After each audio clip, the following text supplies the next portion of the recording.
не ги познаваат своите права. Според тоа не знаат ни кога некое право им е повредено, ниту пак каде да се обратат кога на пример ќе им бидеускратено правото на слободно мислење, на љубов и заштита од злоупотреба, правото на игра, слободно време или рекреација.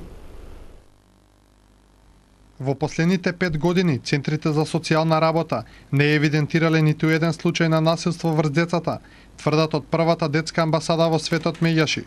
Ова покажува дека центрите воопшто не водат евиденција за состојбата со насилството што се врши врз децата и дека нивните екипи не работат на терен.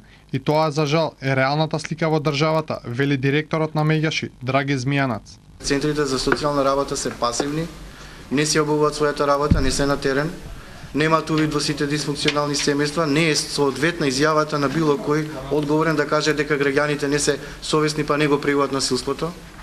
Значи децата се охрабрени, меѓутоа кога детето како субјект ќе пријави насилство, а доживува дополнителни трауми во процесот на докажување на вината на стоителот, замислете се една ситуација кога едно дете ќе мора да се соочи на главен претрес со таткото кој го раздоскрнавал детето. И тоа го дозволува судот. Од спроведеното истражување на Меѓаши, дури 70% од испитаните деца воопшто не ги познаваат своите права, како што се идентитет, еднаквост, слобода на дружење и право на информираност. Иако 64% од децата одговориле дека во нивните семејства нема насилство, кога биле запрашани дали биле ударени во семејството, одговориле позитивно над 41%, што според Меѓаши покажува дека и семејното насилство е застапено во голем процент. Во пораст е и процентот на насилство во училиштата. Физичкото насилство е најзастапено, а шлаканицата е најчест пример на насилство што го употребуваат професорите врз децата, покажува истражувањето.